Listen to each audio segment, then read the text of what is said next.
আমাদের সদ্য সাবেক যে সরকার, সেই সরকারের যিনি প্রধান ছিলেন ডক্টর মোহাম্মদ ইউনূস, ওনার যিনি press secretary mister Shafiqul Alam, জ্ঞানী মানুষ, কোনো সন্দেহ নাই। তো উনি একটা ওনার নিজস্ব ফেসবুকে একটা পোস্ট দিয়েছেন, এবং সেটা 21শে ফেব্রুয়ারি বাংলা ভাষা এগুলো নিয়ে, যদি উনি ইংরেজিতে লিখেছেন। আমার ধারণা আপনি ওটা দেখেছেন। আপনি কি দেখেছেন নাকি আমি আরেকবার পড়বো? হ্যাঁ, আমি দেখেছি উনি ইংলিশে লিখেছেন। উনি তো বাংলা লিখতে পারেন না হয়তো, বা বাংলা লিখতে স্বাচ্ছন্দ্য বোধ করেন না। বিদেশি প্রতিষ্ঠানে চাকরি করেছেন, কাজ করেছেন। উনি যে বলেছেন যে নতুন নতুন বাংলা শব্দ, ইনকিলাব, ফয়সালা, আজাদি, আওয়ামী লীগ, এগুলি সবই নাকি বাংলা শব্দ, এবং সবশেষে বলেছেন যে সি ডট ডট ডট লিঙ্কং, এটাও নাকি বাংলা শব্দ।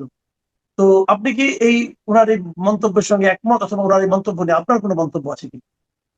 ভাষাবিজ্ঞানীরা বলেন যে ভাষা ধীরে ধীরে বদলায়, ভাষায় নতুন শব্দ যুক্ত হয়, কিন্তু ভাষা কখনো এই কুৎসিত শব্দকে নিজের সঙ্গে যুক্ত করে না। ভাষা কুৎসিত শব্দের শব্দার্থ জানে, কিন্তু ভাষায় কুৎসিত শব্দের স্থান হচ্ছে কুৎসিত হিসেবে।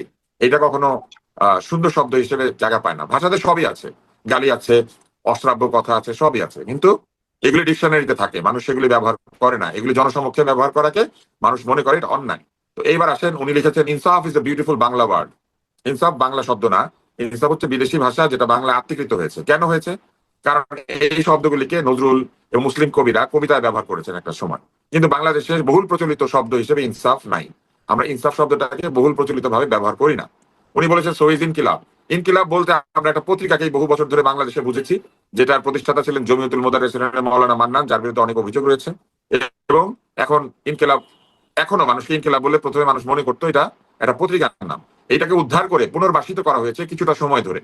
ইনকিলাব আরো বাংলা ভাষায় বহুল প্রচলিত শব্দ নয়, এবং ইনকিলাব আমরা ওইভাবে ব্যবহার করি না। এরপরে উনি বলেছেন সো আর ফায়সালা। ফায়সালার চেয়ে আমরা মীমাংসা শব্দটা বেশি ব্যবহার করি, ইনসাফের বদলে আমরা সুবিচার শব্দটা বেশি ব্যবহার করি, এবং ইনকিলাবের বদলে আমরা বিপ্লব এবং বিদ্রোহ এই শব্দটিকে আমরা ব্যবহার করি। মূলত বিপ্লব আমরা এই শব্দটাকে ব্যবহার করি। জিন্দাবাদ এইটা বাংলা ভাষায় খুব ভাতৃকৃত হয়েছে, আমরা বহু আগে থেকে জিন্দাবাদ ধ্বনিটা দেই। জিন্দাবাদ, মুর্দাবাদ এই দুইটা বাংলা ভাষায় আসলে গৃহীত হয়েছে, এটা বহুল ব্যবহৃত। জিন্দাবাদের ভালো বাংলা প্রতিশব্দ নাই, এবং জিন্দাবাদ বাংলায় এটা বহুল ব্যবহৃত বিদেশি শব্দ, সেইভাবে আত্মীকৃত। সো ইজ আওয়ামী আর লীগ। আওয়ামী লীগকে উনি ভুলতে পারে না। ওনার উদাহরণ দিতে গেলে ওনার আওয়ামী লীগকেই লাগে। ঠিক আছে, ওনার আওয়ামী লীগ ছাড়া ওনার আসলে বেঁচে থাকার কোনো অবলম্বন নাই। আওয়ামী লীগকে আঁকড়ে ধরেই উনি এই যে ফ্যাসিস্ট সরকারকে গালিগালাজ করেই কিন্তু উনি একটা পদ পেয়েছিলেন। এবং আমার মনে আছে নির্বাচনের আগে উনি বিভিন্ন জায়গায় নির্বাচন পরিদর্শনের নামে পিছনে আওয়ামী লীগের পোস্টার, বঙ্গবন্ধুর ভাস্কর্য, এগুলি দিয়ে ছবি পোস্ট করতেন। এখন উনি বলতে পারেন এটা কৌশল, কিন্তু একজন সাংবাদিকের ব্যাকগ্রাউন্ড চুজ করার যথেষ্ট অপশন আছে। উনি কিন্তু ইচ্ছাকৃত ভাবে এইগুলিকে পেছনে রাখতেন। সাকিব আল হাসানের পোস্টারের সামনে দাঁড়িয়ে উনি ছবি তুলতেন। তো উনি হচ্ছেন সেই লোক যিনি 5ই আগস্টের আগে ছিলেন গুপ্ত, 5ই আগস্টের পরে হয়েছেন উপ্ত। তো এই গুপ্ত উত্তর রাজনীতির মধ্যে উনি ছিলেন। অতএব উনি আওয়ামী লীগ তো ভুলতে পারবেন না। আরেকবার যদি লুকান, ওনাকে আবার আওয়ামী লীগের পেটের মধ্যে গিয়ে লুকাতে হবে, আবার বঙ্গবন্ধুর মূর্তির সামনে দাঁড়াতে হবে, সাকিব আল হাসানের সামনে গিয়ে দাঁড়াতে হবে, ওনাকে ওই রকম সব ছবি পোস্ট করতে হবে। এই ছবিগুলি আমি বলবো উনি যেন সেভ করে রাখে, কারণ এই ধরনের লোক আবার বেরোয় আসবে। এইবার উনি সবশেষে যেটা বলেছেন এটা খুবই আপত্তিকর। উনি বলেছেন সো ইজ সিলিং পং। এই শব্দ কে আবিষ্কার করেছে? এটা কবে থেকে বাংলা হয়েছে? উনি নিজেকে যদি নাম চমস্কির জায়গায় মনে করে থাকেন, ওনার উচিত নম চমস্কির পাশে নিজের নাম শফিক বেতরস্কি বা এই ধরনের একটা নাম দিয়ে বসে পড়া। কারণ উনি তো একটা বেয়াদভস্কি শফিকভ। এই যে শব্দটা উনি ব্যবহার করেছেন, এই শব্দটা আমরা দুজন মনে করেন আজকে ওনার নামে ব্যবহার করলাম। এটা তো বাংলা শব্দ, খুব সুন্দর শব্দ না? তো ভবিষ্যতে উনি এই শব্দটাতে যা বোঝানো হয়, নিশ্চয়ই এটার অর্থ উনি জানেন, আমরা এটার অর্থ জানি না আসলে। এটার অর্থ নিশ্চয়ই খুব সুন্দর, এটা একটা বাংলা শব্দ, নিশ্চয়ই উনি নিশ্চয়ই সুন্দর বলে এখানে লিখেছেন। অতএব আমি ভবিষ্যতে ওনাকে বিভিন্ন জায়গাতে সিলিং পং, এটা আমি ওনাকে উৎসর্গ করছি, ওনাকে আমি সিলিং পং বলে মনে করছি।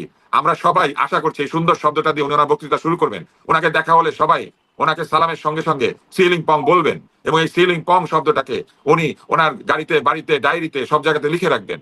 আমি দেখলাম কিছুদিন আগে উনি আপনাকেও বলেছেন আপনি কিছু জানেন না, 80 ভাগ ভুল বলেন, কিন্তু উনি যে এটাকে এখন বাংলা বলেছেন এটা উনি নিশ্চয়ই ঠিক বলেছেন। উনি কখনো ভুল করেন না, উনি একেবারে সঠিক। উনি আসলে মানুষ না, উনি আসলে মানুষ হলে তো উনি ভুল করতেন, মানুষ মাত্রই ভুল করে, কিন্তু উনি আসলে মানুষ না, উনি মহামানুষ।